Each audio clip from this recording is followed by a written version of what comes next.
Hey guys, welcome back to the channel. It's me, Adam, and you are watching Unlimited Options Investing. Yesterday I came out with the video of the CNBC showdown between downtown Josh Brown and the infamous bull Tom Lee. I really enjoyed making that video, so today I'm going to make another similar one, but about Michael Saylor on buying Bitcoin forever. And for those that don't know who Michael Saylor is, he is the CEO of MicroStrategy, a software company. And as we'll see in a moment, as he says, it's more like a spot ETF for Bitcoin because they're buying all the Bitcoin they can afford. Alright, before we get into the video, I actually forgot to like it, so I'll do that first, which reminds me, if this is your first time on the channel, welcome aboard and hit that subscribe button, smash that like button on the video, as well take a look at my description below for my TikTok, my Instagram, and my Twitter. Alright, let's get started into the video. For our main story, Crypto World's Mackenzie Sigalo sat down with MicroStrategy CEO Michael Saylor yesterday, right after his panel with Cathie Wood. Saylor talked about the company spending hundreds of millions of dollars on Bitcoin, his outlook for regulation, and more. Take a listen. So we had Cathie Wood on the show today, and you were on a panel with her this morning, and you unequivocally said, do not sell your Bitcoin. So what is your outlook for the market? You know, my outlook is very long term, and the reason I say do not sell your Bitcoin is because if I look back at my life as an investor, the things that I regret are when I found a really good idea and I underinvested in it. Google was a good idea, Facebook was a good idea, Apple was a good idea, Amazon was a good idea. A digital monopoly that changes the world for 1 billion people is a good idea.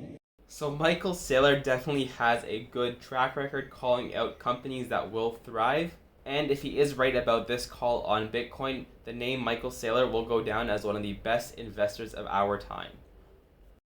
And yet, the most common two mistakes after finding a good idea is, first mistake is someone says something, they talk crap about your idea, there's FUD, oh, Australia's going to tax Google, or somebody's going to Amazon's going to get regulated, or something will happen, and so people panic sell. And so whenever there's anxiety in the market and you panic sell and then you never buy back in, you regret that. And the second thing you always regret is you wish you bought more. It's a very simple idea. Take the money you want to give to your grandchildren, convert it to Bitcoin, put it in cold storage, and wait. Alright, cutting him off for just a second, 1000%. If there is something I've learned in the markets over the past couple of years, the high conviction, high quality names that you believe in, go all in and hold that ownership of that company that you have. That's investing. Trading is cool and all, but it has its time and its place. Let the rest of the world do the work, and you'll be the beneficiary of all the intelligent people, no matter where they might be in the world. You'll be the beneficiary of all their work with doing nothing else. There's only one mistake you can make, and the mistake you can make is study the world, get anxiety about something going on somewhere in the world, and sell your Bitcoin. You basically wrote the corporate handbook on adding Bitcoin to your balance sheet and taking that approach. You just borrowed fiat cash against using your Bitcoin as collateral, $205 million to buy more Bitcoin. Is this what all companies should be doing now in whatever way they're able to allocate funds in that direction? We want to set an example for corporations, and so Bitcoin is pristine collateral. It's theoretically the ideal collateral against which to take a loan. And so we felt that by us doing this deal with Silvergate Bank, it would make other banks either jealous or comfortable. The more Bitcoin gets institutionalized, the more adoption it's going to have. Imagine Apple, Microsoft, Google, Amazon, or Facebook started buying Bitcoin and having it on their balance sheets. And we already know Tesla did this in 2021 and booked a very nice profit. Thank you, Michael Saylor, because he had a conversation with Elon Musk about Bitcoin.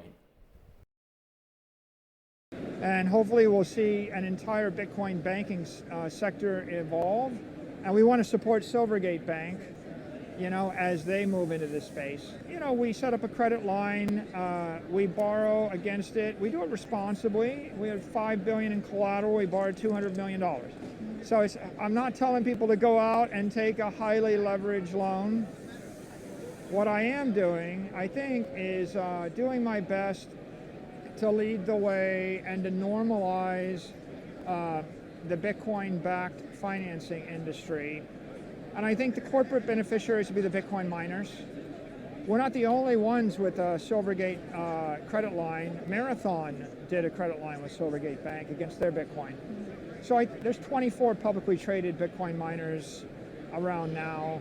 And so I think there should be dozens and dozens of publicly traded companies that are doing this. When do you stop buying Bitcoin for MicroStrategy? Never.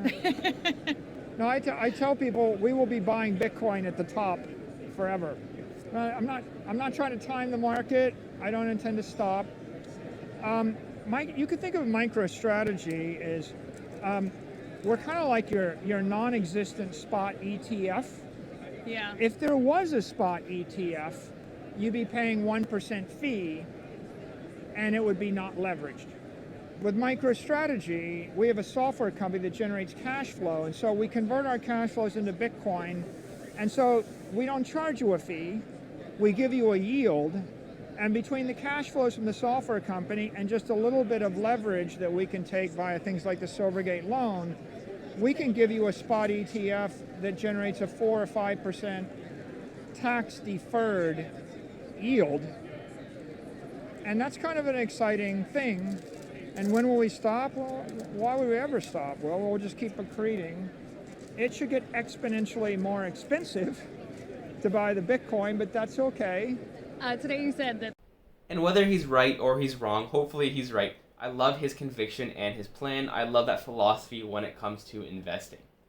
The executive order from Biden a few weeks ago essentially gave the green light to Bitcoin. So are you feeling pretty optimistic about where we're headed in terms of regulation? Yeah, I don't think they could have been better than that. Never in 100 years did the executive branch ever endorse an asset class. When commodity index came out, the executive branch didn't say figure out the commodities index. When John Bogle evangelized the Vanguard 500, the president didn't say every American and every agency should study the Vanguard 500 and indexing of equities, right? The last time the executive branch had something to say about asset class was the gold edict back in 1933, right?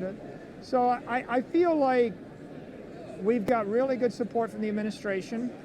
I think the regulators are progressive and very erudite.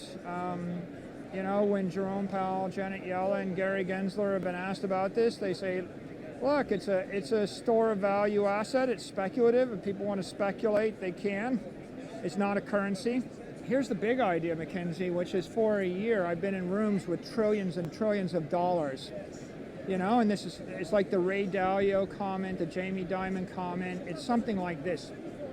It seems engineered perfectly. It's obviously better than gold. It's obviously better than all the other ideas we have. It's too perfect. It's too good to be true. And so I think someone's going to ban it. And that's not uncommon. People with large sums of money that are buying fixed income or buying equity index are like, yeah, it sounds really good on paper, but it must be too good to be true. Nobody's going to let that around. And so how do you answer that criticism when someone says it's too good to be true? And it is too good to be true. It's like perfect money. It's a perfect gold with none of the defects of gold, and it's a big tech monopoly with none of the exposure that Google, Facebook, Apple, and Amazon have, because they have people and they do things. And so I wanted something better than a big tech monopoly, and I want something better than gold, and so I have Bitcoin. It's too good to be true. Someone's going to ban it. And the single best way to refute that is say, well, this is what the President of the United States has said. Whereas 40 million Americans want this, I direct you to figure out how to bring it in the public policy framework. So it all really comes down to regulation. Maybe that's what sparks the next big run with Bitcoin or with crypto in general. Because sometimes when people hear regulation, they think of it as a bad thing. But in this scenario, when it comes to crypto, it looks like maybe policy and integration into the law is something it actually really needs to keep on going.